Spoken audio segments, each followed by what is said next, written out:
quand on est ignorant. wax leen li fi ne.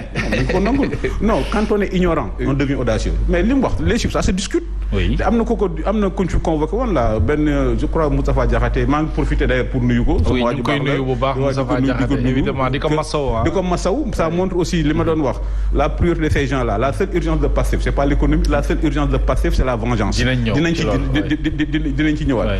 Michel Barnier bi mu nekk ministre France lu mu wax le déficit public est plus important que je ne le pensais.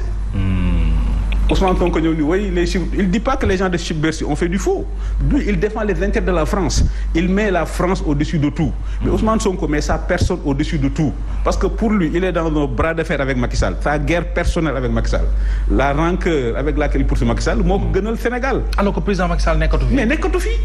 nekkatu fi États-Unis. est-ce que war na nekk priorité. mais États-Unis temps yi passé déggoo fa ñuy wax lockdown. affaire déficit budgétaire ñoo ngi négocier. mais bien sûr oui moom rek.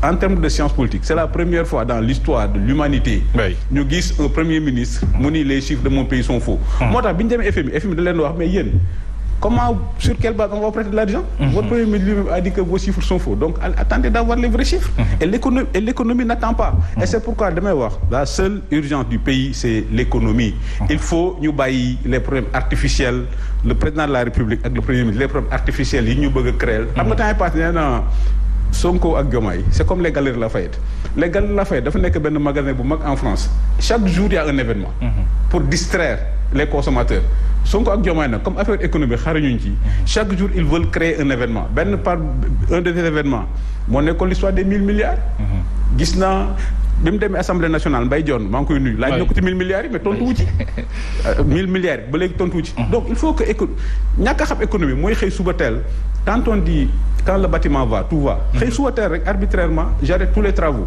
du BTP j'arrête tous les lotissements parce que quand les gens investissent dans un pays pour deux raisons un dëkk bi am na stabilité politique bien sûr les gens n'investissent jamais dans un pays en guerre personne n'investit en Somalie Sénégal am na stabilité politique les gens investissent dans un pays où il y a de la sécurité juridique et judiciaire mais qui va venir investir dans un pays où le premier ministre de façon arbitraire comme ça punition collective j'arrête tous les travaux j'arrête tous les lotissements donc loolu mooy problème mu Sénégal. mais kon est-ce que Yoro doguma la est-ce que kon li ngay wax nii c'est tellement important est-ce que kon le premier ministre nekkul ci impasse parce que. mais bien sûr pour même financer. les gens qui savent tu es diplomate il va tout droit au mur. pour même financer les projets du Sénégal moom dafa jàpp ne les mécanismes de mobilisation da ci war a boole. investisseurs nationaux yi.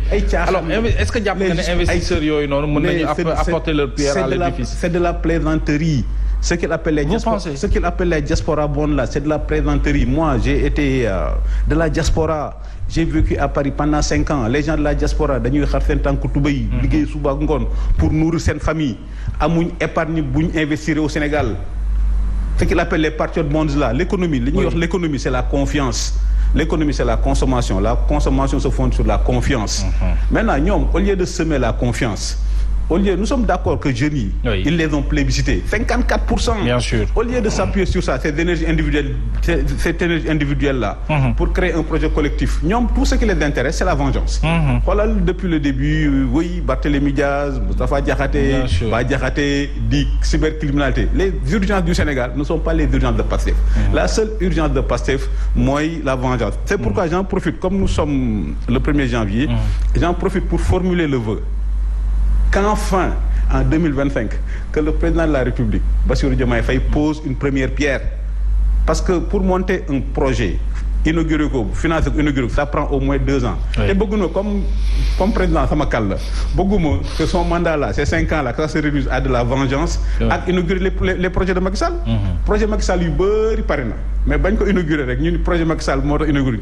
Donc damay formuler le vœu que président Bassirou Diomaye Faye, qu'en 2025, au moins qu'il pose la première pierre d'un grand projet parce que moom loolu la ñuy xaar ci moom. mais Yoro est-ce suffisant pour dire Pastef manque de priorité pour ne pas dire évidemment le régime actuel manque de priorité. Ils ont des priorités. Oui. Ils ont des priorités. Leur priorité c'est la vengeance. loolu lay wax. la vengeance. L'urgence pour Pastef c'est la vengeance mais regarde l'histoire de Barthélémy Diaz lu ko fi jaroon. amul lu gën a am solo dëkk bi. vous pensez que injustice la. non c'est-à-dire c'est le Sénégal est un état de droit. Oui. La cour d'appel a reçu le recours de Barthélémy. Il y a des choses yoo xam ni c'est légal mais est-ce que c'est moral. pourquoi ñoom immédiatement pourquoi moom la ñuy wax la personnalisation des choses c'est ça la vengeance. Immédiatement après l'élection ñu dàq ko Assemblée nationale immédiatement après l'élection ñu dàq ko mairie Dakar mais lan moo ko fi jar lan moo fi jaral paraxi boobu à part le sentiment le désir irrépressible de vengeance. Un agenda vengeur. mais gis nga 5 ans yi Pastef 5 ans yi à part vengeance ils ne feront rien.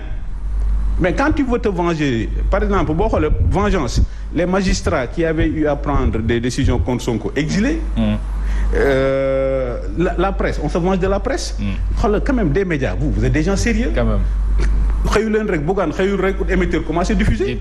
dem na demander autorisation de la com dem na ARTP dem na CNRA nga xëy bis ñu la tué dans l'illégalité. Ça veut dire que se venger contre les magistrats, se venger contre les journalistes, se venger contre les activistes.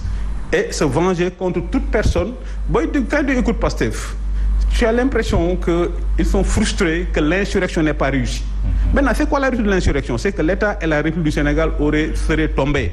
Et là, Sénégal, day mel ni Mali, day mel ni Burkina Faso, day mel ni Guinée. Mais est-ce que c'est patriotique de vouloir ça? Tu as tenté une insurrection, ça n'a pas réussi. Maintenant, comme j'avais dit, les forces de l'ordre ont fait du jubbanti. Ñi ko bëggoon def, ñu jàpp leen, rééduquer leen, dugal leen ci kaso bi, redresser leen ba finalement ñoom ñoo xam ne Sénégal opposition légale moo fi am. Abdoulaye Wade da ko créé en Afrique opposition légale. ñu def opposition légale gagné. loolu kay bu la doyul dara dootu la doy. Pour moi la plus grande vengeance de Pastef mooy le plébiscite du 24 mars. loolu rek doyoon na. C'est ça. boo ñëwee tu tournes la page. ak assemblée nationale loolu doy na boo dee nit loolu doy na la Sénégalais yëpp jàpp la mais ñoom. ils sont dans une logique de vengeance personnelle. mais nag Yoro est-ce que mën nañu jàppee vengeance comme yéen ngeen occupé woon ay postes de responsabilité yu am solo les anciens dignitaires j'allais dire que ñu war leen mën a càmbar ci seen wàllu gestion. nous sommes d'accord. ñu xool naka lañ yoreeloon alalu askan wi loolu aussi Yoro mënuñu ko woowee vengeance. non Mohamed tu es presque convaincu. Wow. Nous sommes pour la reddition des comptes. Moi je suis énarque. Nous sommes pour la reddition des comptes. La reddition des comptes est un mode normal de gestion. Mais xool li ñu fi waxee depuis 8 mois dañoo sàcc alors réew mi ils ont volé des milliards au résultat qu'est-ce qu'ils ont les rapports sont là am nañ lu nekk au résultat à part Lat Diop lan c'est quoi le concret. gis nga la Mohamed l'État du Sénégal. Lat Diop ça c'est une affaire privée. Oui et puis l'État du Sénégal. est un État sérieux. gis nga les mécanismes de contrôle là on n'attend pas l'alternance. Les corps de contrôle, Cour des comptes, IGE, Inspection générale des ministères, ils n'attendent pas l'alternance. Ils le font tous les jours. Ils le font tous les jours. Moi, li may wax souvent, ça veut dire que au lieu de régler les problèmes réels, xoolal cette histoire de... Je donne un exemple. Démocratie comme bu toll du Sénégal. Nga naan non, tu vas